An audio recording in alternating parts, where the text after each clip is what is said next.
मुखं करोति वाचालं अंगुं लिंगाय यत्कृपातमहं वन्दे श्रीगुरुदेवताय रामादिकृष्णफलानेन तस्य नानावतारफलप्रभुवने कृष्णा स्वयं सर्वं परमं मान्यो गोविन्दमादिपुरुषं तमहं भजामि।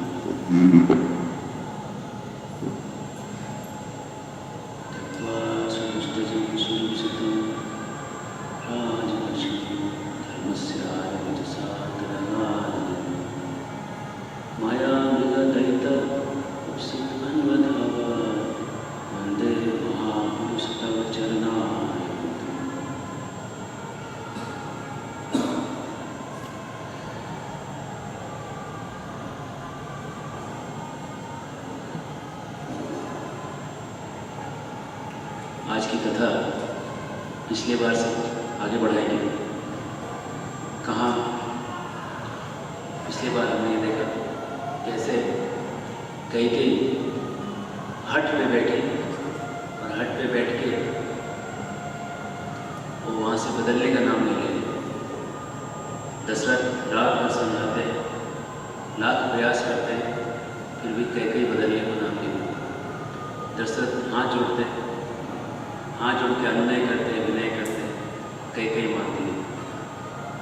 दशरथ यहाँ तक कहते हैं कि भरत को राजा बना दो लेकिन राम को वनवास मत दो, कैकेयी मानती है। दशरथ कैकेयी के पैर पे गिर जाते हैं, फिर भी कैकेयी टस से मस नहीं, अपने प्रतिज्ञा पे अड़े हिल नहीं रही, अपने विचारों से हिलने वाली। अब इसके बाद दशरथ कहने लगे, मैं तो समझता था कि तू कोई भूषण है, कोई सोने की प्रतिमा है, लेकिन तू तो सांप निकली जिसको मैं ढक के लाया था अपने साथ। मैं तो समझता था कि कोई फूल की बहुत रोचित कन्या है, लेकिन तू तो नागन है जो मेरे को डसने के लिए आई थी और इसी समय की राह देख रही थी कब डसूंगी। कहते हैं मैं तो समझता था तू एक आलिंगन, तुम्हारे हाथ एक आलिंगन की रस्सी है, लेकिन वो आलिंगन की रस्सी नहीं, फांसी की रस्सी है। कहते हैं कि मैं तो मरूंगा ही इसके बाद, और मैं जब मरूंगा तो तू कौशल्या पे तो क्या अत्याचार करेगी जब तुम जीते जी मेरे को तू ऐसा बोल सकती है। मेरे मरने के बाद कौशल्या की क्या गति होगी, ये तो कहने वाली बात नहीं है, ये तो सोचने वाली बात है। वो भी मरेगी इसका मतलब तू मुझे मारेगी और बाद में कौशल्या को, फिर तू उसको भी मारेगी। कहने लगे जरा सोच, जब राम घर पे रहते हैं तो रसोइयों के बीच में कॉम्पिटिशन होता है, पहले मैं बनाऊंगा। अब ये ऐसे रसोइयों के बीच में जो कॉम्पिटिशन होता है खिलाने के लिए, ऐसे राम को वन में तो भेजेगी, वहाँ कौन खिलाएगा। दशरथ नाना प्रकार के तर्क देते हैं, बस कैकेयी हिलती नहीं अपनी जगह से, कैकेयी टस से मस नहीं होती, कैकेयी वहीं बैठी रहती है जहाँ रहती है। और दशरथ पूरी रात समझाते हैं, बेहोश होते हैं, उठते हैं, समझाते हैं, डांटते हैं, फिर से बेहोश होते हैं। इस तरह का क्रम रात भर चलता रहा। सुबह हो गया, उनको बाहर निकलना था, बाहर नहीं निकले। हाँ, राज्याभिषेक का सामग्री तैयार था, वहाँ आए नहीं। तो लोगों के मन में प्रश्न हुआ कि आज ये लेट कैसे होते हैं। सूर्योदय हो गया, ब्रह्म मुहूर्त पार हो चुका है, फिर भी राजा नहीं उठे। जिंदगी में कभी ऐसा नहीं, ऐसा क्या हुआ।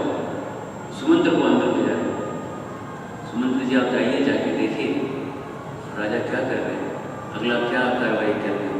यहाँ यज्ञ की तैयारी हो रही है, गाजे नगाड़े, गान बजान चल रहा है, लोग अलग अलग संगीत गा रहे हैं, तब तैयारियाँ कर रहे हैं, और अंदर में कुछ मामला अलग चल रहा है, अंदर में कुछ हालात अलग दिख रहे हैं। और यहाँ पे इस स्थिति में सुमंत्र जी अंदर जाते हैं, देखते हैं वहाँ पे पूरा हालत अस्त व्यस्त है। कैकेयी का जो घर था उसमें जैसे ही जाए वो डर सा लगने लगा, कुछ यहाँ अनहोनी हो रहा है, कुछ यहाँ पे ऐसी चीज़ें हो रही है जो कि होनी नहीं चाहिए। तो जब सुमंत्र अंदर गए, देखे दशरथ बैठे और हाय राम इतने बोले, हाय राम, हे राम, हाय राम, बस इतने बोले। तो राजा दशरथ कहते हैं राम ने बोला। सुमंत्र तुरंत वापस निकले, उनका शंका हुआ, कुछ कुछ यहाँ पे अनिष्ट हुआ है, यहाँ कुछ ऐसा हुआ है जिसको कह भी नहीं सकते लोग को जाके बाहर नगाड़े बज रहे हैं, गाने बज रहे, सहनाई बज रही है, तुइयाँ बज रही है, मृदंग बज रहा है, गिटार बज रहा है, पखवाज बज रहा है, संतूर बज रहा है, अलग अलग वाद्य यंत्र बज रहे हैं, लेकिन भी वहाँ पे लोगों को कुछ भनक नहीं, अंदर रात भर क्या चल रहा है। इस स्थिति में वो वहाँ से गुजरते हैं, जब सब लोग बोल रहे हाँ हाँ क्या हुआ, सुमंत्र जी कुछ बोले नहीं, निकले और राम के महल की तरफ गए। राम का महल जो श्वेत संगमरमर, श्वेत दूध के फेन के जैसा सफेद दिखता, चांदनी के जैसा उजाला दिखता था उस महल में। उस महल में मोतियों की मालाएं लटकी रहती थी और नीलमणि से उसका फर्श बना हुआ था और खंभे उसके कोरल से बने हुए थे, मूंगे डायटम्स समुद्र में जो मिलते हैं, रेड कोरल्स, उसका उसके खंभे बने हुए थे। हाथी के दांतों के फर्नीचर बने हुए थे और दूध के फेन के जितने सफेद बिस्तर थे, रेशमी बिस्तर। इस महल में सुमंत्र जी ने प्रवेश किया और सुमंत्र जी ने प्रवेश किया और राम वहाँ पे हैं और उन्होंने कहा कि आपको महाराज दशरथ ने बुलाया है। अब महाराज दशरथ ने बुलाया है, राम उनके साथ आरूढ़ हुए, दशरथ के महल के लिए निकले। दशरथ के महल में जैसे महाराज दशरथ कैकेयी के महल में जब वो अंदर आए तो वहाँ पे जाते समय देखिए अंदर कि सब शांत, सब सन्नाटा है। अंदर जाने लगे, जब अंदर गए तो वहाँ देखिए दशरथ चुपचाप बैठे, कैकेयी साथ में खड़ी और कैकेयी कह रहे पता है उनकी ये हालत कैसे हुई। राम बोले कैसे हुई, क्योंकि इन्होंने मुझे 2 वर दिए थे। उन्होंने कहा दशरथ को आप बोलिए, दशरथ को बोल नहीं पाया, कैकेयी ही बोलती है दशरथ के सामने। दंडक आरण्य के जंगल में जब मैंने इनके प्राणों की रक्षा की थी तो वो जंगल में इनके प्राणों की रक्षा करने के बदले इन्होंने मुझे 2 वर दिए थे। 2 वर में मैंने ये कुछ कहना नहीं चाहते, ये लज्जा का अनुभव करते हैं, इसलिए मैं ही आपको बता देती हूँ। तो मैंने, इन्होंने कहा मांगने के लिए, मैंने इनसे वो 2 वर मांगे हैं। पहला वर, मुझे भरत राम की जगह राज्याभिषेक करता हुआ देखना चाहिए और दूसरा वर, राम को 14 वर्ष का वनवास हो। अब राम तुम्हारे सामने ये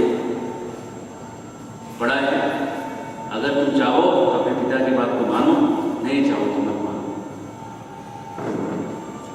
राम कहे हे माता, अगर आपको ये कहना था तब सीधा ही मुझे कह देते, आपको महाराज को कहने की क्या जरूरत है? क्या आपको नहीं लगता है कि मुझमें कुछ गुण बाकी है? क्या आपको लगता है कि मुझमें कुछ सील बाकी है, कुछ चरित्र बाकी है कि मैं माँ के कहने से भी मान लूँगा? आपको लगा नहीं कि आपके कहने मात्र से मैं मानूंगा? मुझमें कुछ गुण दिखाई नहीं पड़ा आपको? महाराज को एक कह के दुखी करने की क्या जरूरत? मुझे सीधा कहते मैं चला जाता था। कैकेयी कुछ बोल नहीं बोले, कैकेयी मन ही मन खुश हो रहे, कैकेयी सोच रही ठीक है। राम कहते हैं मैं जरूर अपने पिता का आज्ञा का पालन करूँगा, मैं जरूर वन में जाऊँगा। वन में जाना तो ये रोमांच, वन में रहना तो रोमांच करता है, क्योंकि विश्वामित्र के साथ लेके आए तो वन में रहना तो बहुत आनंद का काम है और पिता का आज्ञा पालन करते वन में जाना तो और भी श्रेष्ठ करवाते हैं। ऐसा कौन मूर्ख होगा, ऐसा कौन बुद्धिमान व्यक्ति होगा जो पिता की आज्ञा छोड़ के और वन में जाने का ऑफर छोड़ के कहीं और कुछ करे? राम इस तरह से उनके चेहरे में थोड़ा भी शंका नहीं, संदेह नहीं, दुख नहीं, कुछ नहीं कि ऐसा क्यों हुआ। ये बहुत बड़ा महापुरुषों का स्वभाव है। महापुरुष सागर में से गंभीर होते हैं। कभी नदियाँ तेजी से उनके अंदर जाती है, सागर बढ़ता है, कभी नदियाँ सूख जाती है, सागर घटता है, न घटता है न बढ़ता है। सागर का लिमिट उतना ही रह जाता है, नदियों से उसका लिमिट घटता बढ़ता है। हाँ, राम हाथ जोड़े बाहर निकले और राज की जो महिलाएं थी, जिन लोगों ने सब ये सुना, ये सब होते हुए ऐसी खबर हो जाती है, फैल जाती है। अच्छी खबर को फैलाने के लिए बहुत मुश्किल से फैलाना पड़ता है। अगर अच्छी चीज़ें कुछ बताना हो तो जो जा जाके सबको बताना पड़ेगा, तभी भी एक व्यक्ति दूसरे को बताता है। लेकिन बुरी खबर हो, एक को बता के ये बोलना कि मत बताना दूसरे को, फिर भी सब लोगों को पता चला। तो सब जो महिलाएं जोर जोर से रोने लगी, चिल्लाने लगी। जैसे कोई कहते हैं गाय का बछड़ा अगर हो जाए तो गाय कैसे हो, ऐसे से रोने लगे। राम वहां से निकले, हाथ जोड़ के कौशल्या के भवन में गए। कौशल्या के भवन में कौशल्या से उनकी आज्ञा लेने के लिए निकले। यहाँ कौशल्या की आज्ञा लेने के लिए आए, लेकिन कौशल्या को कुछ ज्ञात नहीं। कौशल्या को किसी ने बताया नहीं कि राम का राज्याभिषेक नहीं है, भारत का राज्याभिषेक हो। कौशल्या इसको जानती नहीं। रात भर जाग के कौशल्या देवी यज्ञ कर रही थी और बैठ के सफेद रेशमी कपड़ों को पहने हुए अग्नि के सामने बैठ के विष्णु को आहुतियाँ डाल रहे थे। पूरी रात उपवास करके बैठी, अग्नि में घी डाली जा रही, साथ में खिचड़ी, खीर, यज्ञ की तरह तरह के घी, यज्ञ के सारे सामान वहाँ रखे हैं। इस स्थिति में वो यज्ञ कर रही है। अग्नि की आभा उनके चेहरे पे, उनकी कांति से चमक रही है। यहाँ पे कौशल्या यज्ञ कर रही है, सुबह का समय है और वहाँ पे भगवान राम आते हैं। भगवान राम आते हैं और आने के बाद अंजलि फैला के कहते हैं। जब दशरथ के सामने से निकले तो हाथ जोड़ के निकले, माता के सामने आए कुछ कहने के लिए तो अंजलि फैला के ऐसे किए। अब हर चीज भगवान से सीखना चाहिए। इस ऐसी स्थिति में कैसे बोलो, हाथ फैला के बोलने लगे, हे माता, मुझे दंडकारण्य में जाना है, मुझे दंडकारण्य में जाना है, मुझे अवध में जाना है। मुझे पिता की आज्ञा मिली है और पिताजी के आज्ञा अनुसार, उनके आज्ञा स्वरूप मैं आज ही दंडकारण्य को प्रस्थान करूँगा। और आप जो ये आसन बिछा रहे हो, ये जो मूल्य आसन मुझे बैठ के खिलाने के लिए, इसकी कोई आवश्यकता नहीं। वन में जाने वालों के लिए चटाई होना चाहिए और ये भोग के पदार्थ नहीं होते हैं। वहाँ पे तो फल फूल कंद मूल ये जो मिलते हैं उनसे निर्वाह होता है। ये सुनते ही कौशल्या खड़ी हुई थी। जो कौशल्या देख रही थी वो कटे पेड़ की तरह धाड़ से गिर गई। ये सुनते ही कौशल्या मूर्छित हो गई, गिर पड़ी, बेहोश हो गई। तुरंत राम ने उनको उठाया, कंधे देके उठाया, उठा के उनको थोड़ा होश मिलाया। कौशल्या बोली, क्या ऐसा? 27 वर्ष राम के, 17 वर्ष राम के हो गए थे, 17 साल उनके दीक्षा के हो गए थे। 17 और 10 बोलते हैं, 27 वर्ष के उसमें राम हो चुके थे और उनका विवाह कुछ 16-17 साल की उम्र में हुआ था। ये घटना विवाह के करीब 10 साल के बाद हुई। तो ये कहने लगे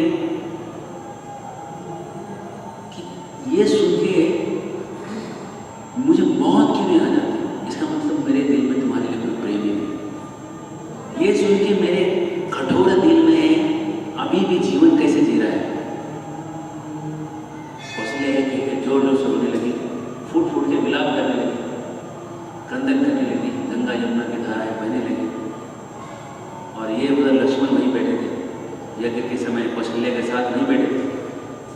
लक्ष्मण तुरंत उठ खड़े हो गए और लक्ष्मण तो कौशल्या को उठाने में भी थे और जोर से बोलने लगे, कहने लगे, हे राम, अगर पिताश्री ने आपको कहा है वन जाने के लिए और वो कहीं ने उनको कहा है ऐसा करने के लिए, सारा वृत्तांत सुनने के बाद वो कहने लगे, तो जब तक लोगों को पता नहीं चलता आप राजा करेंगे। लक्ष्मण का जो स्वभाव है अलग स्वभाव है। कहने लगे, और अगर कोई विरोध करे इसका तो उनको मैं मार दूंगा, और अगर समझ लो भरत आ गया, भरत ने विरोध किया तो उसको भी मार दूंगा, और बूढ़े पिताजी उनको कैद कर दूंगा, किसी को नहीं छोड़ूंगा, बस आपको राजा बना कर दूंगा। और मैं, और कहने लगे, मां मैं तुम्हारा दुख दूर कर दूंगा।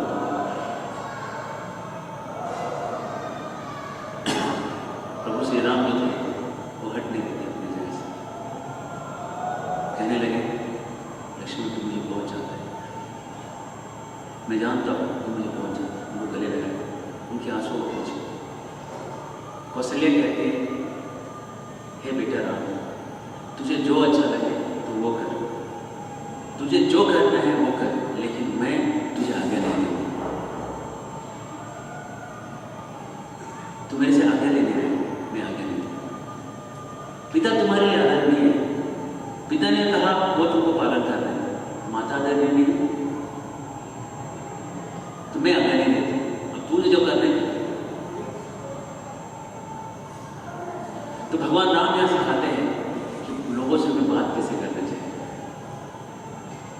जब ऐसी स्थिति है, भगवान ने क्या किया, सामने वाले के हिसाब से उन्होंने बोला, कितने मधुर वचन सुनिए जरा। उनके हिसाब से कोई दूसरा होता तो शायद भ्रमित पड़ जाता था, कोई और होता तो गुस्सा कर सकता था, लेकिन भगवान राम ना गुस्सा होते हैं ना भ्रमित होते। कहते हैं, हे माता, संसार में धर्म ही सब कुछ है, धर्म से बड़ा कुछ नहीं, सत्य धर्म से निश्चित होता है। धर्म अगर व्यक्ति छोड़ दे तो उसका जीना जो है बेकार है। और पुत्र का धर्म है पिता का कर्तव्य का पालन करना। और आप जो पत्नी हो, पत्नी का धर्म है पति की आज्ञा का पालन करना। तो धर्म को जो पालन करे वही जीना है। अधर्म रह के क्या फायदा, अधर्म रह के मैं राज्य का भोग करूंगा, इससे क्या फायदा। सबको धर्म की बात समझने लगे, कहने लगे मन का जो तुम्हारा दुख है वो मन में दबा लो, अंदर ही अंदर रो, लेकिन दुख मत करो। कहने लगे ये जो वनवास है, ये वनवास जो है ये दैव के कारण हुआ है। अब भगवान राम दैव को बताने लगे कि दैव कैसे सब कुछ करता है दुनिया में, इस संसार में। देखिए, दैव जो है दुनिया में दो तरह के लोग होते हैं। एक जो कहते हैं सब जो होता है ऊपर वाले की मर्जी से होता है। दूसरे, और ये जो लोग हैं दैव वाले, वो कहते हैं जो हुआ अच्छा हुआ, जो होगा अच्छा होगा, जो हो रहा है अच्छा हो रहा है, तुमने क्या लाया था, तुमने क्या खोया, सब भगवान की मर्जी है, उसकी मर्जी के बगैर तो पत्ता भी नहीं है ना।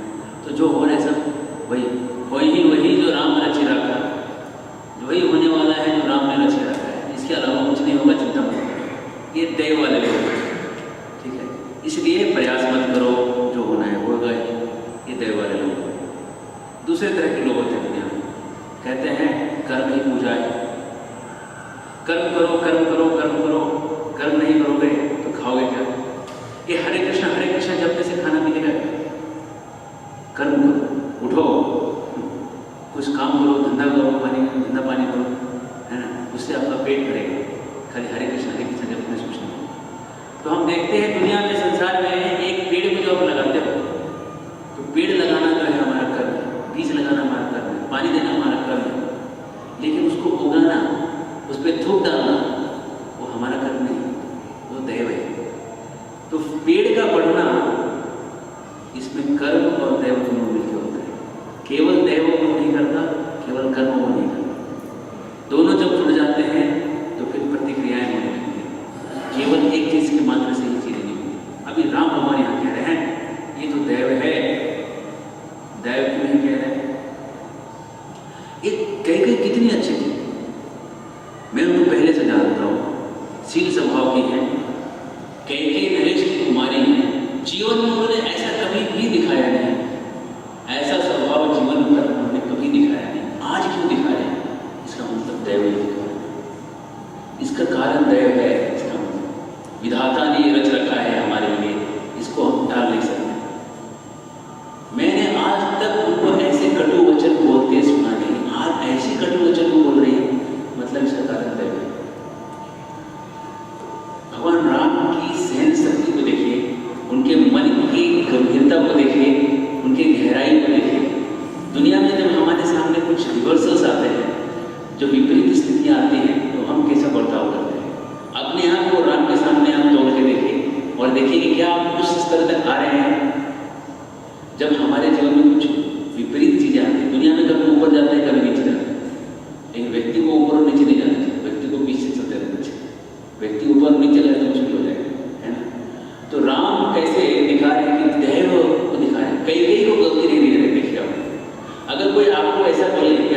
घर छोड़ के चले जाओ, आप थोड़ी बोलेंगे इनकी कोई गलती नहीं, आज तक तो ठीक बोलती थी, आज ऐसा बोल रही। राम का देखिए चरित्र हिले नहीं, थोड़ा भी हिले नहीं, वैसे ही जैसे थे वैसे ही चल रहे, कहने लगे। तो लक्ष्मण जो ये है वचन सुनने लगे, और फिर राम कहने लगे देखो ऐसा है, शायद भगवान चाहते हैं, शायद देव चाहता है, विधाता चाहता है कि मैं वन में जाऊँ, है ना। इंग्लिश में कहते हैं when the opportunity knocks, people call it disturbance। जब हमारे सामने अच्छी संभावनाएं आ जाती तो उसका जो चित्र हमारे सामने आता है वो बड़ा अजीब सा, नहीं ये हमारे लिए जो है ये नहीं होना चाहिए हमारे लिए, ठीक है। लेकिन आप उसको जब स्वीकार करते हैं तो उसका एक के बाद एक सब द्वार जो है खुलने लगते हैं आपके जीवन में, सब स्टेप्स खुलने लगते हैं। आप कहेंगे अरे अगर मैंने उसको उस समय छोड़ा रहता तो आज यहाँ क्या हो जाता था, है ना। आप सबको अनुभव है ऐसा कि जब आपके जीवन में ऐसा लगा ये नहीं करना चाहिए, लेकिन किसी तरह आपने उसको कर दिया, वो करने में आपको कुछ और दिखा, फिर और कुछ दिखा, फिर और कुछ दिखा, है। इस तरह से अलग अलग आपके जीवन में पहलुएं खुलने लगे। भगवान राम कहते हैं कुछ देव होगा, वन में जाने का कुछ कारण होगा। भगवान राम ही देव है, कोई और देव तो नहीं, लेकिन योग माया के कार्य ऐसा बता रहे हैं कि ये जो है कुछ बड़ा कारण हो सकता है जिसको हम टाल नहीं पा रहे। लक्ष्मण बोले ये जो देव है ये कमजोर लोगों की वाणी, कायरों की वाणी, ये देव जो है कमजोर, हम पुरुषार्थ वाले लोग हैं, ये वाले नहीं, पुरुषार्थ करने वाले लोग हैं, हम पुरुषार्थ करेंगे। देव अगर आ गया बीच में उसको हम बदल के दिखा देंगे। देव क्या है, देव हमारे पीछे है, हम दिखा देंगे हम क्षत्रिय हैं। ये दो बाहें जो है मेरी, ये मैंने सजाने के लिए नहीं रखी, और ये धनुष मैंने आभूषण बनाने के लिए नहीं रखा है, और ये तर्कस और ये तीर मैंने खंभे बनाने के लिए नहीं रखे हैं, और इन चीजों का मैं पूजा करने के लिए नहीं रखी थी, और तलवार मैंने ये दिखाने के लिए नहीं रखा है, मतलब चलाने के लिए रखा है। आपको राजा बनाऊंगा, जो बीच में आएगा उसका सर धड़ से लग दूंगा, सबको आग मार दूंगा। अगर पूरे अयोध्या के लोग भी अगर विपरीत हो गए, सबको पूरे तीनों लोग के लोग विपरीत हो गए, सबको मार दूंगा। पृथ्वी पे इतने लोगों को लाल बिछा दूंगा कि पृथ्वी पे चलना मुश्किल हो जाएगा। राम फिर से लक्ष्मण को गले लगाते हैं। अभी आप अपने आप को जब करते, अगर आपका भाई ऐसा बोले तो आप बोलेंगे जा मैं नहीं रहा। लेकिन राम के गहराई को जरा देखिए, राम लक्ष्मण को गले लगा के कहते हैं लक्ष्मण तुमसे कितना प्रेम करते हैं, इस प्रेम से उनको बाहर है। उसके उत्तर में कुछ बोल रहे हैं, वो जो प्रेम से जो गुस्सा कर रहे हैं और प्रेम को दिखा रहे हैं, तुम्हारा प्रेम कितना महान है इसलिए मेरे को, ठीक है। लेकिन लक्ष्मण जरा सोचो कि अगर पिता का कर्तव्य हम नहीं करेंगे तो हम कैसे कहलेंगे, कैसे पुत्र कहलेंगे। जरा सोचो, पिता हमारे ऊपर ही तो निर्भर करते हैं। बोले पिता ऐसे पिता, अगर आपको लगता है कि इस पिता को पालन करना चाहिए, आपको आपका धर्म बोलता हो, मेरा धर्म नहीं बोलता। पिता का धर्म और आप कह रहे धर्म, बड़े बेटे को राजा बनना चाहिए, ठीक है, ये धर्म है। आपका धर्म होगा कुछ और, लेकिन मैं बोलता हूँ धर्म ये भी है। आपका मत आपके पास, मेरा मत मेरे पास, और मेरा मत सबके पास होना चाहिए।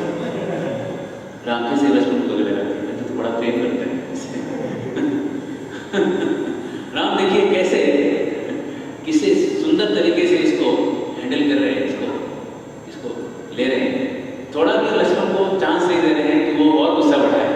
जहाँ भी गुस्सा कर रहे हैं उसको प्रेम से उनको दे रहे हैं, उनके आंसुओं को पूछ रहे हैं, ऐसे कर रहे हैं और कह रहे हैं लक्ष्मण मैं तो दृढ़ हूँ, मैं तो वन जाने के लिए दृढ़ हूँ, मैं अपने निश्चय पे कृत संकल्प हूँ, ठीक है, और तू भी मुझसे बहुत प्रेम करता है, तो ऐसा कर तू यहाँ रह, और यहाँ रहने से कौशल्या माता की सेवा, सुमित्रा माता की सेवा होगी, और ये सब करना और मुझे जाने दो।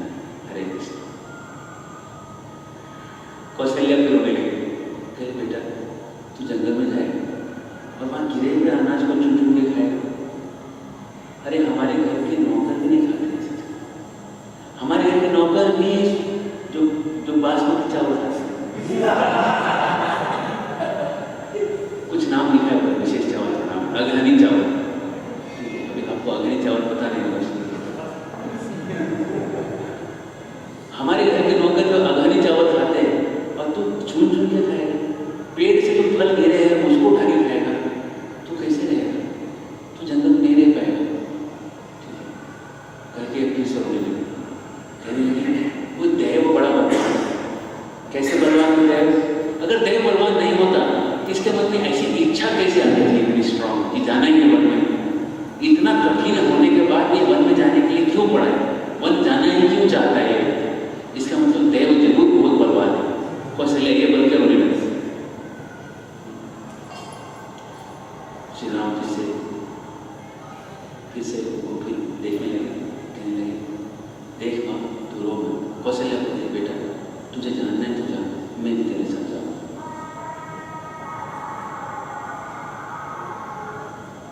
मैं तुझे बोलती तू जा सकता है, लेकिन मैं भी तुम्हारे साथ जाऊँगा। राम कहते हैं माँ, पति का धर्म जो है पत्नी के लिए सबसे बड़ा धर्म है, और वो मेरे पिता भी हैं। उनकी आज्ञा का पालन मुझे करना है और उनकी आज्ञा का पालन तुम्हें करना है। और जरा सोच कई ने उनको धोखा दिया है, कैसे जिएंगे पिता से? वो मर जाएंगे कई के साथ रहेंगे। कोई तुम्हारे जैसा चाहिए। अभी राम ने थोड़ा डर लिया, कोई तुम्हारे जैसा चाहिए जो पिता के साथ रहेंगे, उनकी सेवा करें, उनका कोई भरोसेमंद उनके साथ होना चाहिए। इस समय में कौशल्या को अनायास नहीं तो हाँ बेटा। कौशल्या ने गले लगाया राम को, तो फिर रोने लगी, कहने लगी बेटा तू जल्दी में जा, मैं यही रहूँगी, जल्दी से वापस आ, और तू जैसे खाएगा वैसे मेरे चरणों को पहन के आना, और उसको पहन के मैं तेरा फिर से दर्शन करूँगी। और राम ने कहा ठीक है तो स्वस्ति वचन कर। तो पहले के ज़माने में जब कोई घर से जाते थे तो उनके लिए स्वस्ति वचन कहते थे। फिर बाद के जब मंत्र पढ़ के ये तुम्हारी रक्षा करेंगे, बाद के ज़माना बदला तो लोग बोलते ठीक है देव को नमस्कार करके जाओ, है ना। अब जमाना बदल गया तो हाय बाय करके भेज देते हैं। जमाना बदल रहा है, हम प्रगति कर रहे हैं। और आजकल तो शायद जाने में बोलते हैं अच्छा हुआ गया, तकलीफ दे रहा था। तो स्वस्ति वचन में कहने लगी, ब्राह्मणों को बुलाया और यज्ञ के वेदी में आहुति देते स्वस्ति वचन करने लगी कि तुमने जो भी पुण्य किए हैं, तुमने जो भी धर्म किए हैं, वो तुम्हें बचा के रखे जंगल में। स्वस्ति वचन ठीक है। मैंने जो भी पुण्य किए हैं, उपवास किए हैं, व्रत किए हैं, तप किए हैं, उनके फलस्वरूप तुम्हारी रक्षा हो। स्वस्ति वचन। ये जो देव है, गंधर्व है, सिद्ध है, चारण है, सब तुम्हारी रक्षा करें। जंगल में रहने वाले जानवर, उनके लिए मैं यहाँ से आहुति दूंगी कि वो तुमको देख के तुम्हें खाएंगे। स्वस्ति वचन। ऐसे करके पूरा एक अध्याय वाल्मीकि रामायण में स्वस्ति वचन का ही। कितने लोगों का स्वस्ति वचन करवाया उन्होंने, ये पूरा एक अध्याय है। ये माँ का प्रेम, तो हमारा प्रेम इतना नहीं है, इसलिए हम थोड़ा आगे जाएंगे। अगर हम केवल स्वस्ति वचन सुनेंगे, आपका होगा शायद, मेरा नहीं है, मैं अपने बारे में बोला।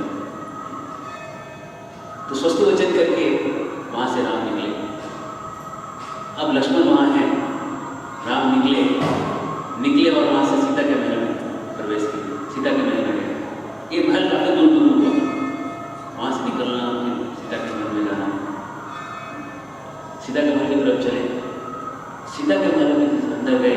हम यहाँ सीता को कुछ मालूम नहीं, सीता देवी अनभिज्ञ हैं कि यहाँ कुछ हुआ है ऐसा। सीता देवी को कुछ भी मालूम नहीं,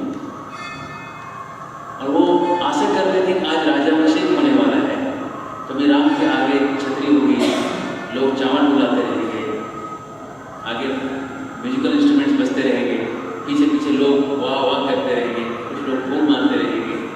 इस तरह का बड़ा एक प्रोसेशन, लाखों लोगों का एक जलसा वहाँ पर पहुँचेगा, एक यात्रा आएगी। लेकिन यहाँ पे राम अकेले आए और रथ पे नहीं, चल के आए। और राम जैसे ही सीता देवी के समक्ष आए, ही कैनॉट कंट्रोल, वो रोक नहीं पाए। उन्होंने अपना शोक उनके चेहरे पे आ गया, उदासी उनके चेहरे पे आ गए। और उन्होंने कहा, तो जैसे उन्होंने देखा, सीता देवी कहने लगी कि आज आपके आगे पीछे नगाड़े नहीं, वाद्य यंत्र नहीं, अलग अलग चीजें नहीं, छतरी नहीं, चवर नहीं, ऐसा कैसे, आप ऐसा कैसे आ रहे हैं? आलिंगन किया, मैं हे प्रिय, पिता से ने मुझे दंडक धारण न जाने आदेश दिया। हरे कृष्ण।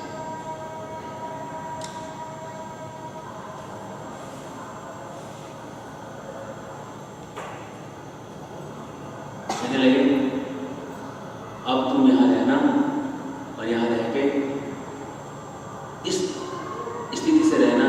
कौशल्या को रोज पैर छूना, सारी रानियों को पैर छूना, कैकेयी को भी छूना। उन्होंने सारा वृतांत सुनाया दशरथ और कैकेयी के बीच में क्या क्या घटा। कहने लगे तुम्हें ऐसे रहना चाहिए, भरत के सामने कभी मेरी प्रशंसा मत करना, क्योंकि दूसरे राजा जो है दूसरे की प्रशंसा सुन नहीं पाते। इस तरह से माताओं को प्रणाम करना, ठीक से रहना कह के अब मैं जाता हूँ, कहने लगे। अब सीता देवी कहने लगी जब हमारा विवाह हुआ था तो आपने मुझे अपनी अर्धांगिनी के रूप में स्वीकार किया था। इसका मतलब जब आपको एक आज्ञा मिली कि आप वन में जाएं, इसका मतलब मुझे भी आज्ञा मिल गई कि मैं भी वन में जाऊँगा। इसके लिए मुझे अलग से आज्ञा की कोई जरूरत नहीं। कहने लगे मैं आपके आगे आगे जाऊँगा। सीता देवी एकदम मान ली मैं जाने वाली हूँ, मतलब हो गया मैं मतलब अर्धांगिनी हूँ, मैं आगे आगे जब चलूँगी आपके कांटे होंगे रास्ते में, वो सब मैं हटाते जाऊँगी और मैं आगे चलूँगी और आप पीछे चलेंगे। और मैंने अपराध क्या किया है कि आप मुझे नहीं लेके जाना चाहते? मैंने कुछ 10 साल जो मैंने इधर सेवा किया इसमें कुछ गलती हुई नहीं? कोई गलती हुई तो बताइए। कोई गलती तो हुई नहीं। आप तो हमेशा मेरे सारे को खूब बांधते हैं, तो आज आप ऐसा कैसे कर सकते हैं मुझे आप छोड़ के चले जाएंगे? कहते हैं आप दूसरों की रक्षा करते हैं तो फिर आप मेरी रक्षा का क्या भय करते हैं? मुझे तो जाना ही चाहिए आपके साथ। और मैं कंद और मूल फल फूल खा के रह लूँगी, सूखे पत्ते पे सो के रह लूँगी, और मेरे बारे में चिंता मत करिएगा। और मैं आपका बचा हुआ भोजन नहीं खाऊंगी, मैं पहले नहीं खाऊंगी। राम आंसू बहा रहे, सीता देवी आंसू बहा रही। सीता देवी बोले जा रही और राम कहने लगे हे सीते, तुम्हें वन का आभास नहीं, वन का जीवन कैसा होता है तुमको उसका कुछ ज्ञान नहीं, उसका एहसास, उसका आभास नहीं। वन में जब बारिश होती है और जब बारिश से जल धाराएं ऊपर से जोर जोर से जलप्रपात गिरता है, झरने जब गिरते हैं उसका जोर जोर से आवाज आता है, तो उस पास में गुफों में रहने वाले शेर जोर जोर से धाड़ते उसकी आवाज को सुन के, उस आवाज को सुन के धाड़ते शेर। तो ऐसे जंगल में आप कैसे रहोगे? वन में बड़े बड़े सांप होते हैं और उनके ऊपर अगर पैर पड़ जाए तो आदमी को खा ही जाता है, मनुष्य को खा जाता है। वन में नदियां होती है जो काफी तेज प्रवाह से बहती है।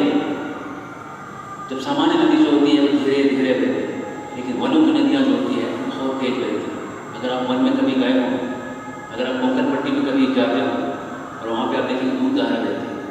दूध धारा एक बहुत बड़ा जलप्रपात है और उसके नीचे की जो स्पीड है, उसका जो गति है, उसको देख के ही आपका जो हृदय हिला जाएगा।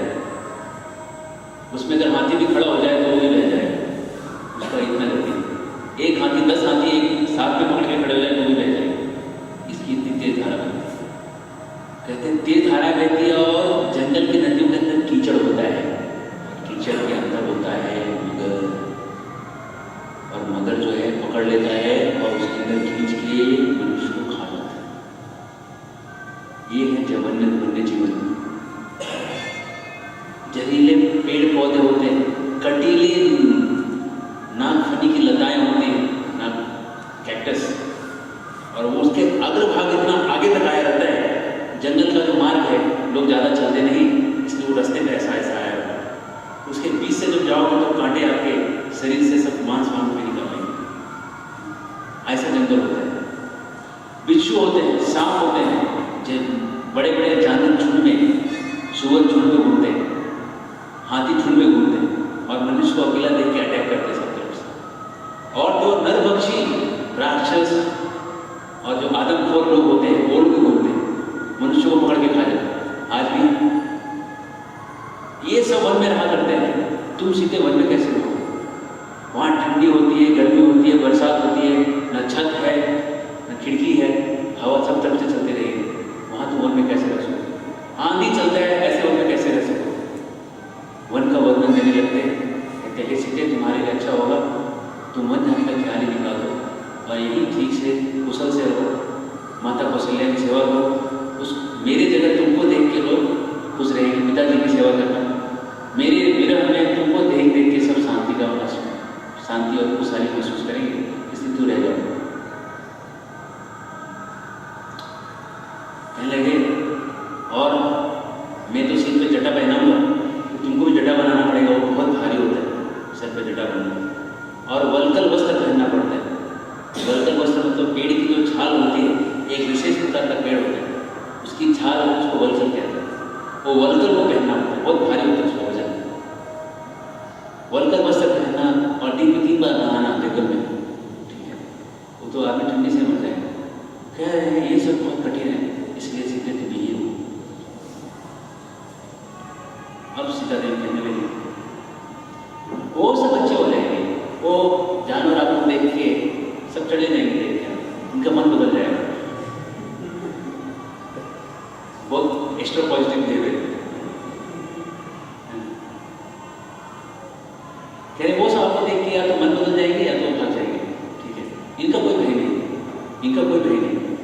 और मैं एक चीज बताती हूँ, जब मैं अपने पिता के यहाँ रहती थी तो एक बार हमारे घर में एक भिक्षुक आया, एक सन्यासी आया, और भिक्षुक ने हमको कहा, मेरा हाथ लेके कहा, हे पुत्री तुम्हारे हाथ में वन योग है, वन जाने का योग तुम्हारे हाथ में है, तुमको कभी न कभी तो वन जाना ही पड़ेगा। और मैंने आपको एक बार कहा था कि मुझे वन जाने की इच्छा बहुत होती है, आपने कहा था तुम आ सकते हो, तो आपने पहले ही मुझे अनुमति दे दी, मुझे वापस दोबारा अनुमति नहीं कह रहे, और आप दोबारा ये नहीं कह रहे कि मैं नहीं जाऊँगी। मेरा पहले का परमिशन है, मेरे योग में लिखा है, सब है, मुझे जाना ही नहीं। राम कह नहीं तुम नहीं जाओ, इतना सुनने के बाद राम कह रहे तुम नहीं जाओ, तुम यही रहोगे। अब सीता ने आक्षेप लिया, सीता ने अपना रुख बदला, तेवर बदले हिंदी में, ठीक है, और इंग्लिश में अपना मूड बदला, ठीक है। कहेंगे लोग क्या कहेंगे पता है आपको? लोग कहेंगे आप कह रहे हैं कि आप मुझे मेरी रक्षा कैसे करेंगे? लोग कहेंगे राम में कोई तेज नहीं था, राम में कोई पुरुषार्थ नहीं था कि अपनी पत्नी की रक्षा नहीं कर पाए, इसलिए पत्नी को छोड़ के गए। ये मैं सुन पाऊंगी यहाँ रह के, और मैं आपके बेटे के यहाँ जी पाऊंगी? सावित्री जैसे सत्यवान के साथ रहते थे, सावित्री के लिए सत्यवान ही एक आश्रय थे, मेरे लिए आपके अलावा और कोई आश्रय नहीं, और अगर आप फिर भी मुझे छोड़ के जाएंगे तो मैं मर ही जाऊंगा, इसलिए अच्छा है कि मैं अभी बीच के मर जाता हूँ, क्योंकि आपके जाने के बाद मर जाऊंगा तो अभी मर जाता हूँ। अच्छा सीता ने ऐसा आक्रामक रूप लिया, कहने लगी कि आंधी की आप बात कर रहे हैं, आंधी का जो धूल है, आंधी की धूल मुझे चंदन की जैसे दिखाई देती, मैं अपने पिता के महत्व को भी कभी याद नहीं करूंगी, अपने याद भी नहीं करूंगी। ये स्त्री के लिए बहुत बड़ी चीज है। मैं अपनी माँ को देखा है, कुछ हुआ तो नानी गए, तो अगर याद भी नहीं करना, मतलब एक तो अगर जाना और जाने की याद तो करना। सती का अगर प्रसंग आप देखेंगे, सती का पूरा सती इसलिए हो गई कि अपने बेटे से उसकी आसक्ति थी, अपनी माँ के घर जाना था, यज्ञ देखना था, करके गई, वहाँ जाकर उसका जो है उसका पूजा खातिर हुआ नहीं, इसलिए उसने अपने आप को ही आग लगा, वहाँ पर अपने आप को स्वयं प्रकट से अग्नि से उसको जला दिया। तो एक स्त्री के लिए ये बोलना कि अपने पिता के घर को भी याद नहीं करूँगी, मतलब बोलना तो थोड़ी भी मेरे को याद भी नहीं आएगा। और क्या है, पत्नी के लिए पति के साथ रहने से बड़ा स्वर्ग, बड़ा सुख और कुछ नहीं है। एक आदर्श नारी को दिखा रहे हैं, मैं स्वर्ग का भी सुख मिले तो मैं धिकार दूंगी, उसको नकार दूंगी, इससे बड़ा मेरे लिए कोई सुख नहीं। फिर से वो फूट फूट के रोने लगे। वाल्मीकि मुनि कहते हैं सीता देवी के आंसू स्फटिक मणि की तरह निर्मल दिखाई देते। स्फटिक देखें, स्फटिक माला पहनते हैं, चमकीला ट्रांसपेरेंट होता है। कुछ लोग कहते हैं ना कांच की जैसे माला होता है, कांच कांच के पीछे रहता है, स्फटिक होता है। कितने लोगों ने स्फटिक देखा है? तो स्फटिक की माला की तरह आंसू गिरने लगे। ठीक है, अब आप चित्रित कर सकते हैं अपने मन में।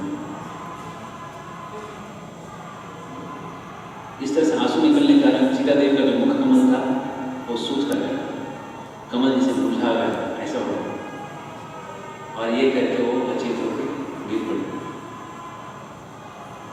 भगवान से कितना प्रेम है। फिर प्रभु ने उनको उठाया, उठा के उनको होश में लाया, कहने लगे, हे सीते, मैं तुम्हारा अभिप्राय देखना चाहता हूँ, तुम्हारा हृदय क्या है वो देखना चाहता हूँ। तो भगवान टेस्ट ले लेते हैं।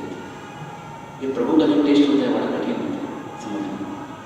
टेस्ट जैसा लगता ही नहीं, ये परीक्षा की घड़ी समझता ही नहीं।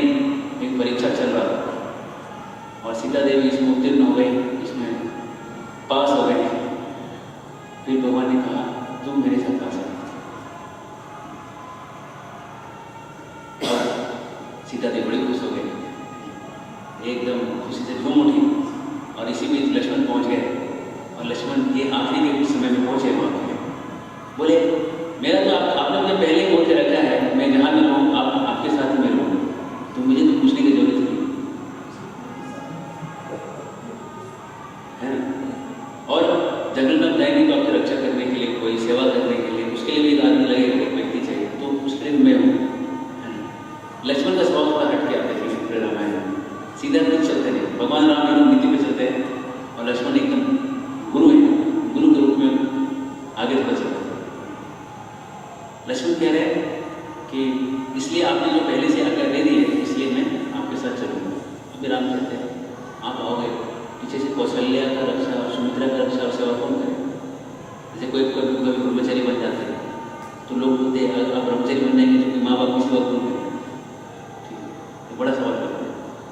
इसलिए कुछ लोग सोचते हैं कि ठीक है, ब्रह्मचारी बनने से अच्छा है कि माँ बाप की सेवा करें। दोनों भी अच्छे हैं, माँ बाप की सेवा करना भी अच्छा है और माँ बाप के माँ बाप के माँ बाप के माँ बाप जो परम माँ बाप उधर खड़े हैं उनकी सेवा करने में अच्छा है। ठीक है, अपनी अपनी चॉइस है, जिसको जो चॉइस करना है जो चुने, अपना अपना चुनाव है। तो ये कहेंगे, और जब आप कौशल्या और सुमित्रा की सेवा करो, समझना तुम मेरी भक्ति कर रहे हो। इसलिए लक्ष्मण यही हुआ, उनको पता है कहीं के पिताजी के साथ क्या किया। इधर कोई रहना चाहिए विश्वास व्यक्ति, विश्वास पात्र। लक्ष्मण बोले, कौशल्या को मेरी रक्षा की क्या आवश्यकता है? कौशल्या तो मेरे जैसे 1000 लोगों को खिला सकती है। कौशल्या को दशरथ ने 1000 गाँव दान में दिया हुआ, उनके नाम पे 1000 गाँव थे, उनके नाम पे रजिस्ट्री हुआ था, रजिस्ट्रेशन हुआ था उनका 7/12, 1000 गाँव के नाम पे थे।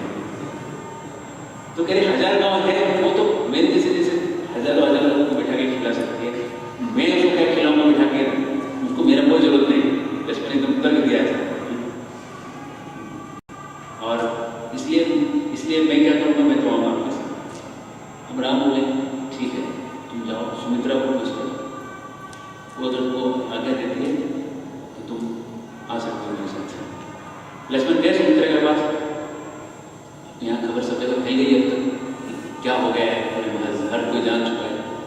सुमित्रा कहती है, हे तात, हे पुत्र, हे प्रिय, आज से तुम्हारी माता वैदेही है और राम तुम्हारे पिता है।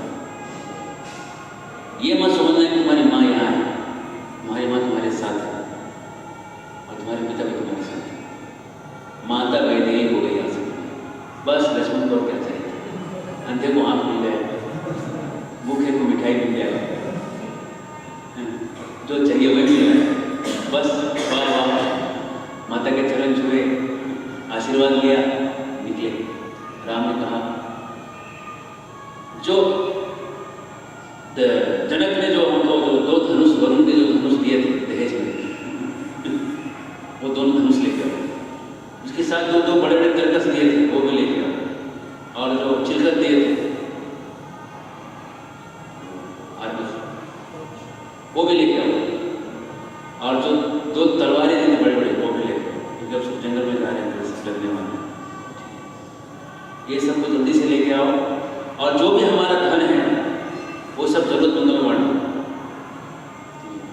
सब लोगों के यहाँ धन का जो जिसको जितना चाहिए बांटो। और जो हमारे जो पुजारी हैं, पुरोहित हैं, उनको जितना जितना धन चाहिए सबको दे दो। लक्ष्मण गए और तुरंत पैसा अनाउंसमेंट कर दिया, जिसको जितना धन चाहिए आगे ले लो, आगे सबको धन ले लो। धन का बंटवारा, पहले तो धन निकालना चालू किया, कितना धन था राज में। उसको देख के वो वाल्मीकि मुनि कहते हैं, वो भी देखने लायक है, कितना धन जमा हुआ बांटने का। उसके बाद बांटना चालू किया। जब बांटना चालू किया, बांटते गए और दास और दासियां जितने थे महल में, भगवान राम ने 14 साल में जितना उनको देते थे उतना उनको उसी समय दे दिया। पहले जवाब में बोले आप इस महल को छोड़ के मत जाना, सुना छोड़ कि आपको पहले से पीछे उतना देना। उस समय एक मुनि थे, त्रिजट मुनि। ये त्रिजट मुनि जो थे ये परम गर्ग मुनि की परंपरा में थे और वो बड़े गरीब थे। जंगल में जाते थे कुदाल लेके, फावड़े लेके, कुछ देखते थे कुछ गिरा मिल जाए खाने के लिए, चुनते थे, बड़े फटे छिटे कपड़े पहने रहते थे। तो त्रिजट मुनि की जो पत्नी थी उन्होंने उनको कहा क्या आप इतने ऐसी स्थिति में रहते हो, हमारे लिए नहीं लेकिन कम से कम आपके लिए, यार आपके लिए नहीं तो कम से कम हमारे लिए नहीं तो हम लोग नहीं तो बच्चों के लिए आपको जाके प्रभु से कुछ लेना चाहिए। तो त्रिजट मुनि को क्या प्रेरणा मिली, उसी समय वो आए लेने के लिए। ठीक है, अब यहाँ राम देने के लिए बैठे हैं, त्रिजट मुनि लेने के लिए आए। त्रिजट मुनि बोला मुझे एक गाय चाहिए बस, या कुछ धन चाहिए। भगवान बोले ये आप ऐसा करो, एक डंडा दो, आपके ब्राह्मण को डंडा है ये डंडे को आप फेंको जोर से, सरयू नदी के किनारे खड़े हो जाओ, वहाँ हमारे गौशाला है, गौशाला के पास खड़े होकर आप डंडा फेंको, जहाँ तक वो डंडा गिरे वहाँ तक की सारे गाय डाल। अब त्रिजट मुनि बोले वाह, कपड़ा कमर टाइट किया, सरयू नदी के किनारे आके खड़े हुए डंडा लेके, ये एकदम पूरा जिंदगी का समझ लगा कि डंडा बहुत दूर मीलों दूर फेंका और जितना दूर डंडा गिरा वहाँ तक की जो लाखों गैया थी सब उनकी हो गई। कोई और होता तो सर सारी गाय चली गई। भगवान राम ने बोला प्रभु मैंने आपसे मजाक किया, मैं आपको और कुछ दे, आपको और कुछ चाहिए तो सब ले लीजिए, ये तो मैं एक मजाक के लिए ऐसा बोला कि आपसे डंडा फेंकी और जो मिले तो ले लीजिए। देखिए स्वभाव, देखिए प्रभु का स्वभाव, देखिए क्या स्वभाव है। त्रिजट मुनि नहीं इतना ही बहुत है और नहीं चाहिए मुझे कुछ। ठीक है, बड़े प्रसन्नता से गैयों को लेके गए, सारी गाय धन राशि इत्यादि बांटते गए। जो सीता देवी के पास बहुमूल्य आभूषण थे उनको भी बांट दिया गया। राम के पास जो बहुमूल्य आभूषण थे सब बांट दिए और सब बांटने के बाद राम, सीता और लक्ष्मण ये तीनों अब पिता से आज्ञा लेने के लिए पिता के महल में गए। जब वो निकले वहाँ से अपने महल से और जब दशरथ के महल में जाने लगे, बीच रास्ते में पूरे अयोध्या के वासी देखने लगे और ये खबर पूरे अयोध्या में फैल चुकी। सब लोग अपने छत से, क्योंकि नीचे बहुत भीड़ थी तो घर वाले लोग सब छत से देख रहे थे और कहने लगे ये सब दशरथ की वजह से हुआ। कोई कहने लगा ये कुटिल कैकेयी की वजह से हुआ, ये कैकेयी ना जाने कहाँ से आई, कैसे स्वभाव वाली, उसकी वजह से उसने दशरथ के कान भरे, उसका कान किसने भरा पता नहीं। ऐसे सब अलग अलग लोग अलग अलग तरह तरह की बातें। और राम को तो वनवास लेना ही नहीं चाहिए, हमारा कौन देखेगा, हमको कौन संभालेगा। कहने लगे, कुछ लोग कहने लगे अगर ऐसी बात है तो हम भी राम के पीछे जाएंगे, हम अपने जमीन को खोदेंगे, जमीन के नीचे जो हमने खजाने छिपाए हैं वो हम निकालेंगे, धन धान्य जितने हमारे घर में हम सब ले लेंगे, सारा घर खाली करके हम सब चले जाएंगे, पूरा नगर हम खाली कर देंगे, ये पूरा शहर वीराना हो, ये नगर वीराना हो और इसकी मालकिन कैकेयी रहे। और इस वीराने को रानी बन के बैठे, हमको कोई तकलीफ नहीं, हम जाएं जंगल में, जंगल को नगर बनाएं, राम के साथ आनंद से रहें। जंगल बने नगर और नगर बने जंगल, जिसकी रानी हो कैकेयी। अब राम को सब सुनना पड़ रहा है चलते समय। अब ये राम चल के जा रहे हैं और ये सब, और उनको कुछ एक्सप्रेशन भी देने नहीं, कुछ पॉजिटिव भी नहीं, कुछ नेगेटिव भी नहीं। इस बीच में राम सीधा सीधा सीधा सीधा चल रहे हैं। बहुत कठिन है जब आपके इतने फैन हैं, फॉलोइंग्स, फेसबुक फॉलोइंग, लाइक्स है ना, यहाँ पे करोड़ों फॉलोइंग है, उसके सामने आपको ऊपर में उठना, उनके साथ अपने धर्म को पालन करना उस समय बड़ा कठिन काम है। राम कह सकते थे देखो सब लोग मुझे ही चाहते हैं, कोई एक व्यक्ति भी उल्टा नहीं, सब लोग चाहते हैं कि मैं राजा हूँ। उनके पास सारे कारण थे वापस वहाँ रहने। राम फिर भी मर्यादा का रक्षण करते हुए वहाँ से आगे बढ़ते रहे, चलते रहे, दशरथ के महल में प्रवेश करते, खबर भिजवाते, उनको अंदर प्रवेश करने की अनुमति, वहाँ अंदर जाते। जब सुमंत्र और दशरथ के सामने आते हैं, कहते हैं राम आए। तो दशरथ कहते हैं सारी रानियों को बुलाओ और राम को बुलाओ। अब दशरथ महाराज के 350 रानियां थी, 353। कारण ये था कि परशुराम जी जब आते थे उनको मारने के लिए, परशुराम जी ने यह प्रतिज्ञा लिया था सारे क्षत्रियों का नाश करना। और जब अयोध्या आते थे मारने के लिए, उन्होंने एक बहुत कर लिया था, कोई विवाह में बैठा है तो उसको नहीं मारा। तो परशुराम जब अटैक करने आते थे तो एक स्त्री को रेडी रखते थे, यज्ञ में वे सब रेडी करते। जैसे उनको खबर मिला था आने वाली है, हिरी लगाना चालू कर 350 बार परशुराम जी ने अटैक किया, 350 साड़ी करना पड़ा, जान बचाने। और कैकेयी, कौशल्या और सुमित्रा 3 उन्होंने और विवाह किए थे, तो 353 इस तरह से फिगर 353 चला गया। तो ये उन्होंने सारे रानियों को बुलाया, मतलब यहाँ कैकेयी भी है, कैकेयी के मन में चल रहा है, कैकेयी तो है, कौशल्या आई, सुमित्रा आई और बाकी 350 रानियाँ सब आ गई। रानियाँ इतनी राम से प्रेम करते थे। राम जब बचपन में गिरते थे, तुलसीदास जी कहते हैं धाय माय गोद लेत, धाय माय गोद लेत, दशरथ की रनिया, ठुमक चलत रामचंद्र, बाजे पैजनिया। जब भगवान राम गिरते थे तो सब रानियाँ कहाँ कहीं गिरे, तुरंत जो भी है दौड़ के जाते उठा के लेते, और इतना प्रेम था। इस स्थिति में सबको वहाँ बुलाया गया। अभी राम लक्ष्मण उनसे जमा थे, राम आके प्रणाम करते हैं, प्रणाम करके कहते हैं हाँ मैं जाना चाहता हूँ, लेकिन मैं और कुछ कहना चाहता हूँ। मैं ये कहने आ रहा हूँ कि मैं मेरे साथ सीता भी जाना चाहेंगी और लक्ष्मण भी जाना चाहेंगे। मैंने इनको अपने हिसाब से बहुत समझाया, उनको बहुत परीक्षा ली, लेकिन ये फिर भी मेरे साथ जाना चाहते हैं, इसलिए इनको भी जाने की इजाज़त, इनकी आगे आप दें। दशरथ कहके देख तेरे वजह से क्या हो, कहीं पास में बहुत कुछ कर रहे हैं, ऐसा रामायण में लिखा है। कहीं पास में खड़े होकर ऐसा देख रहे थे और सारी जल्दी भेजने की।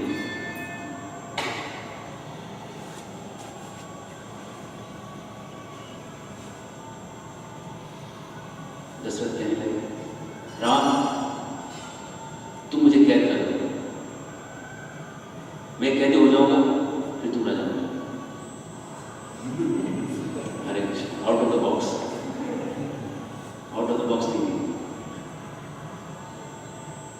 है ना। इतिहास में से कई राजा हुए जिन्होंने अपने पिता को बंदी बना के राजा बने, लेकिन पिता की इच्छा के विरुद्ध। ये बहुत बड़ा बात है। दशरथ कह रहे मुझे बंदी बनाओ, फिर मेरा वरदान का कोई वैल्यू नहीं रह जाएगा, मैं ही बंदी हूँ, फिर तुम राजा बन जाओ, तुम वन में मत जाओ। राम कहते पिता से आपने इतने सालों तक राज्य किया, लेकिन मुझे कोई इच्छा नहीं इस राज्य को भोगने की, मुझे वन में जाने की इच्छा है, मुझे आप अनुमति दें वन में जाने की। कहते बोले जा रहे हैं, तुम मत इसको। दशरथ कुछ बोल नहीं पाए। दशरथ किसी बीच इन दोनों के बीच बंधे। दशरथ बोले गए, फिर से वो चालू गए, किस दिन मैंने इसे विवाह किया था, ये किसको मैं क्या समझ के ले गया था, और ये कैसे मेरे अवसर की राह मेरी तलाश में खोज रहे। आज ये इसने ऐसा रूप दिखाया, मेरी कैसे दुर्गति होगी। मैं जरूर मरूंगा, और मैं मरूंगा, और ये तू विधवा बन जाएगी, तू समझ रही, मैं मरूंगा तो तू विधवा बनेगी, तू विधवा बनेगी, तू खुश रहेगी। कहीं कुछ नहीं बोली, कहीं चुप खड़ी है, कोई इमोशन दिखाने नहीं। इस स्थिति में सुमंत्र बोलने लगते हैं। सुमंत्र कहने लगते हैं कि सुमंत्र अब तक सुमंत्र देख रहे थे, क्योंकि सब जगह सुमंत्र थे, पहले से देखा नहीं, हर जगह उन्होंने देखा। अब उनके बांध, उनके हृदय का बांध जो है टूट गया। अब वो कहने लगे हत्यारन, और डैश डैश डैश रामायण पढ़ लीजिए, क्या बोलते हैं, बहुत सारी बातें बोलती हैं। तू अपने पति को मारना चाहती है, ऐसा ही तुझसे अपेक्षित था, तुझसे ऐसी ही अपेक्षा की जा सकती है कि तू अपने पति को मारेगी, क्योंकि तेरी मां भी ऐसी थी। हरे कृष्ण। कहने लगे सुमंत्र को यह कथा किसी गुरु जी ने बताई थी। सुमंत्र ने कथा उधर पर्दाफाश किया। इसके पिता एक बार गुरु जी का आश्रम गए। गुरु जी ने उनको आशीर्वाद दिया कि तुमको सब प्राणियों की भाषा समझ में आई, जानवरों की, सांपों की, पक्षियों की, सबकी। और जब वापस लौटे तो एक दिन की बात है, एक जानवर, एक पक्षी की भाषा सुन के वो घर में हंस रहे थे। तो उनकी पत्नी ने बोला, बताओ तुम किस लिए हंस रहे हो? और गुरु जी ने कहा था किसी को ये मत बताना कि तुमको समझ में आया, नहीं तो तुम्हारी मृत्यु हो जाएगी। पिताजी ने कैके के पिता ने कहा मैं बता नहीं सकता, अगर बताऊंगा तो मेरी मौत हो जाएगी। तो रानी ने कहा तुम्हारी मौत हो तो हो, लेकिन मुझे बताओ। तो इसी की तो बेटी है। और बाद में राजा गए गुरु के पास। गुरु ने कहा कभी मरना मत, पत्नी को निकाल दो घर से बाहर। राजा वापस आए और रानी को घर से निकाल दिया। क्या कर दिया उन्होंने? बोले मेरे मरने से अच्छा इसको निकाल देता हूँ। बोले उसी की बेटी है। बोले नीम के फल से, नीम के पेड़ से शहद नहीं गिरेगा बेटा, नीम के पेड़ से कुछ कड़वा ही गिरेगा। कह रहे आम काट के अगर नीम का पेड़ लगाओ और उसको दूध डालो तो मीठा फल नहीं आने वाला है ना। कह रहे अरे कई मूर्ख, अगर तू अपने पति को ऐसा मारेगी, मार के तू ऐसे विधवा बनेगी, तू आम काट के नीम का पेड़ लगा दे, नीम के पेड़ से तू सोचेगी मैं मिठाई खाऊंगी, नीम के पेड़ को तू डाला तो मिठाई बनेगी, तेरे लिए भी खतरा है, तू समझ नहीं रही। और तू अगर अपनी माँ की बेटी, तू कह रही है कि मैं माँ पे नहीं गई हूँ, तू अलग करके दिखा। तू अगर कहती है मैं माँ पे नहीं गई, मेरी माँ मैं माँ से अलग हूँ, तो अलग करके दिखा। 350 रानियां कैको को समझाने लगी। ये सुमंत्र डांटने लगे, कई दिन नहीं। अब दशरथ बोले ठीक है राम, तुम्हें जाना है तो जाओ, लेकिन साथ में सीता को मत लेना। इसने क्या किया? इसने तुम्हारा क्या बिगाड़ा?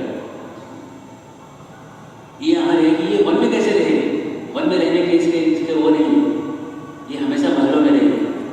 ये कभी जमीन पे इसने पैर नहीं रखे, तो ये उसे वन में कैसे रह लेंगे?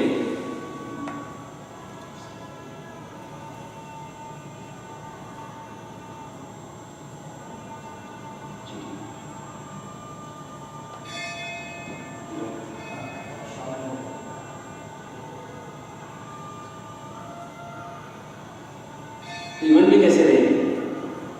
तो ये कहते हुए बोले कि ये इसको नहीं जाना चाहिए वन में। और 350 रानियां ये कहने लगी कि हाँ सीता नहीं जाएगी। और राम वल्कल वस्त्र पहन के आए और सीता की वल्कल वस्त्र लेके आए। सबके सामने सबके रोते हुए सीता के साड़ी में वल्कल वस्त्र ऐसा घुमा के पहना। ये दृश्य सबके सामने चलेगा। और सीता जो है वहीं खड़ी रही। और अब वो सब वहां से निकलने के लिए तैयार हो गए। सुमंत्र कहने लगे ये ब्रह्म ऋषियों ने इस कैके को श्राप क्यों नहीं दिया? ये धरती फट क्यों नहीं गई? कैके अंदर क्यों नहीं गई? ये कुछ बोलती नहीं है, ना हाँ बोलती है ना बोलती है। इसका कुछ होता क्यों नहीं? लेकिन कैके टस से बस नहीं। राम लक्ष्मण सीता वहां से निकलने की तैयारी कर रहे हैं। दशरथ कहे ठीक है जाना है तो जाओ, लेकिन मेरी सेना तुम्हारे साथ लेके जाओ। इसके साथ सोने चांदी हीरे मोती खाने पीने के अन्य सारे भंडार साथ में जाएंगे। अब कैके राज तो आपने भरत को दे दिया, अब फिर कैसा सेना और कैसा अन्य इसके साथ जाएगा? इसे कहते हैं उल्टा अरे अनार्या, तेरे को समझ रहा तू क्या बोल रही, तू राम को दुखी देखना क्यों चाहती? कहते कुछ नहीं बोल दिया उसने। हरे कृष्ण। उसके बाद कहते नहीं बदल रही। अब वहां पे एक और मंत्री थे, उनका नाम था सिद्धार्थ। वो आ गए और अब कहने लगी, आप कहते हैं कि मैंने राम को कैसे निकाला, असमंजस को कैसे निकाला। असमंजस की कथा मैंने आपको पहले दिन बताई थी। असमंजस सगर महाराज उन्हीं के कुल में आए थे। सगर महाराज के पुत्र असमंजस हुए, उनको उन्होंने घर से निकाल दिया था। बड़े पुत्र, आप कह रहे हैं कि बड़ा पुत्र राज्य लेना चाहिए, असमंजस को कैसे निकाला गया? इसी कुल की बात है। सिद्धार्थ मंत्री जो थे वो कहने लगे, हाँ असमंजस को निकाला था, लेकिन काम कैसे किया? वो बच्चों को जाके नदी में फेंक देता था और बच्चों को पिता के कंप्लेन करते थे कि ये मैंने हमारे बच्चों को नदी में फेंक दिया और कुछ मर गए कुछ बच गए, ऐसा होता। इसलिए उसको निकाला। उसको पत्नी को कुछ खाने पीने का सामान देकर उसको रथ पर बिठा के भेज देगा और उसके लिए दराज के दरवाजे बंद कर देंगे। लेकिन राम ने ऐसा क्या किया है बताओ जिसके कारण हम निकाला जाएगा? कहते बोले वो सब मैंने, लेकिन ये राज्य जो है भरत को दिया गया है, मतलब भरत का है, और राम को भी यहाँ से आगे निकलना चाहिए, राम को यहाँ छोड़ के जाना चाहिए सब कुछ। राम कहते हैं पिता से, अगर हाथी दांत में दे दे कोई किसी को और हाथी की रस्सी से आसक्त हो, ये कैसा स्वभाव है? अगर आप हाथी किसी को दान दे दें और हाथी की रस्सी के बारे में सोचते हैं कि रस्सी भी गई हाथी के साथ, रस्सी वो वापस दे देता तो कुछ काम हो जाता। राज्य जब सारा भरत को दे दिया है तो पीछे छोटी सी सेना और थोड़ा सा धन धान्य मेरे साथ क्यों भेज रहे हैं? मुझे जाने दीजिए, वन का जो मार्ग है वो प्रशस्त करिए मेरे लिए, मैं वन में जाके बड़ा सुखी रहूँगा। ये कह के फिर वो राम फिर से चलने को तैयार हुआ। अब वशिष्ठ मुनि वहां आए। वशिष्ठ मुनि कहने लगे, हे कहते तू जरा सोच कि तू राम के बिना सुखी रहेगी क्या? और भरत और शत्रुघ्न राम के बिना राजा बनने के लिए तैयार होंगे क्या? तो जब वो तो ये राम चले जाने के बाद मैं कहता हूँ अयोध्या के सांप बिच्छू ये भी इनके साथ पीछे जाएंगे, मनुष्यों की बात छोड़ो, वृक्ष भी जाना चाहेंगे, एक वृक्ष उधर झुकेगा टकरे से। तो ये अयोध्या में रहेगा कौन? न सेना रहेगी, न लोग रहेंगे, न जानवर रहेंगे, न पक्षी रहेंगे, पूरा अयोध्या सुनसान, न शत्रुघ्न और भरत रहेंगे। तू अकेली रानी बन के रहेगी? तू चाहती है तू अकेले रहे पूरे अयोध्या में? तू समझ नहीं तू क्या करने वाली? और तू कैसे रहेगी? तू वृक्षों के साथ रहेगी, वृक्ष तो नहीं जा पाएगी, तो कई और वृक्ष अयोध्या में रह जाएंगे और पूरी अयोध्या नगरी वन में जाके रहेगी, वो नगर बन जाएगी। कई कस से मस नहीं। अब राम समझ गए कि अब पूरा कंप्लीट हो गया। सबने समझा दिया, रानियों ने समझा दिया, पिता ने समझाया, सुमंत्र ने समझाया, सिद्धार्थ ने समझाया और गुरुदेव वशिष्ठ ने भी समझा दिया। ठीक है, और मैं तो जाना ही चाहता हूँ। अब राम वस्त्र पहने हुए, राम लक्ष्मण और सीता देवी वस्त्र लपेटे हुए, जटा धारण किए हुए, हाथ में धनुष, तरकस, तलवार लेके